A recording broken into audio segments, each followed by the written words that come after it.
It is my pleasure, on behalf of the Sisters of Mercy, to give a very warm welcome to each and everyone. I'm delighted to be here. I always love an opportunity or even an excuse to come back to Tsogo. It was my home, and to a degree still is, I feel, for many years.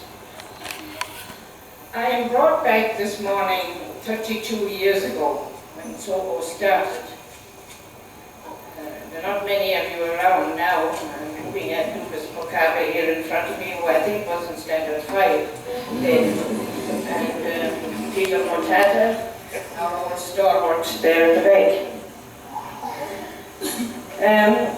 Tsogo started in 1975. January 1975.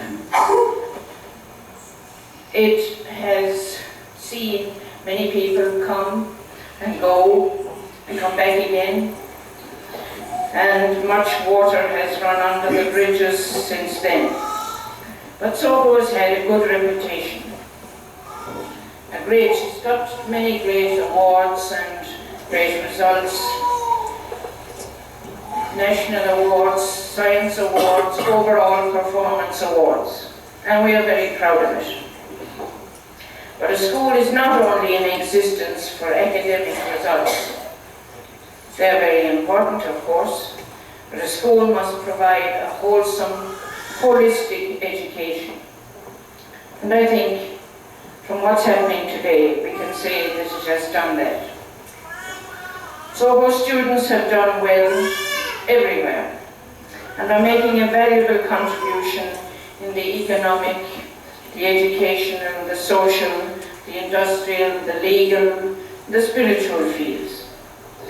Well done to you all. We're very proud of you.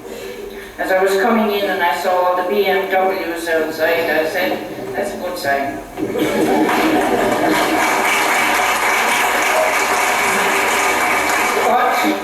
But I think what you're doing today is even more wonderful. And I would congratulate the Alumni Society for this program they're planning. Congratulations to Mr. Assi and the staff. Congratulations to all those of you involved in this venture. That you are not only earning good money, but that you are prepared to share it, is something that we would have all hoped for. Thank you for the care and the interest and the concern for the country, for the future of the nation, and for the school. This is something you can be truly proud of. As you launch this program today, may it go from strength to strength. It's good to see enthusiasm, and I give you a little bit of advice from an old lady, as they usually call me these days. It is always reasonably easy to start something. It's not quite so easy to sustain the enthusiasm. So keep at it.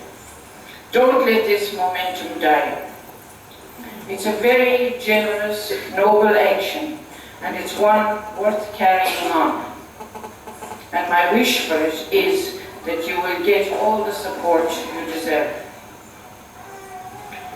To all you young people here, you have a great tradition to live up to.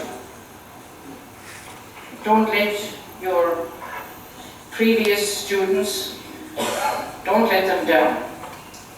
You have all you need to make a successful, happy, and fulfilled life. All your gifts and talents are there, given to you by God when He made you. Just use them and develop them. My favorite flower is a rose. It was one of the first things I did when I came here, was to plant some rose trees. But the rose grows in the middle and surrounded by thorns, terrible, big, spiky thorns. And within every soul, there's a rose. The godlike qualities planted in us at birth grow amid the thorns of our life, our faults, our weaknesses, our troubles, our difficulties, our limitations. And I say to you this morning, don't look at yourselves and see only the thorns, or the defects, or the difficulties, but water the gifts and the good in you, and eventually you too will realize your potential and you will bloom. But there's no magic word for success, as your principal has just said. In the real world, success comes to the doers, not the observers. Without hard work, there's no success. Nature looks after its own. It provides food for the birds, but it doesn't put it in their nest. They have to work hard for it. You don't achieve anything by accident. It takes a lot of preparation, a lot of effort, perspiration and challenge. Even now, and it's not ever too late, set yourself some goals. They may be short-term or long-term. They may be small, or may be big. Be ambitious. Be realistic. I read a story one time about a man who used to go fishing. And every time he caught a big fish, he used to throw it back into the water. But when he got a small fish, he kept it. And so one day somebody said to him, "Why do you keep the small fish and throw back the big ones?" And the man said, "Because I have only a small frying pan." Many people never make it in life because they are carrying only a small frying pan. Get yourself a big one. Finally, thank God for your blessings and the opportunities of a good education, dedicated teachers. It was said here this morning that you are special. Yes, you are, no doubt about that. But equally special, and maybe more so, is the staff. Students are the same everywhere, but the staffs of schools aren't the same. And I have always said that Tsogo's record and success is due very much to a very committed staff. You can also thank God for your parents who sacrifice much for you. And thank God for your gifts and your talents. Don't abuse them or waste them. As I was coming in this morning, I saw a lot of nice colourful balloons outside and here. And I was reminded of, I was in India last year, and I heard a story there. A teacher was saying it to a group, and the balloons brought it back to me. It was a story of a man, an old man, who used to sell balloons on the street. And sometimes the sales would get low, and he would fill the balloons with, you scientists among you, I think it was helium, the light gas, where the balloons went fly high up in the sky.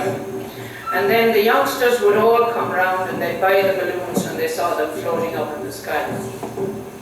And one day a little boy came to him and said, "Mister,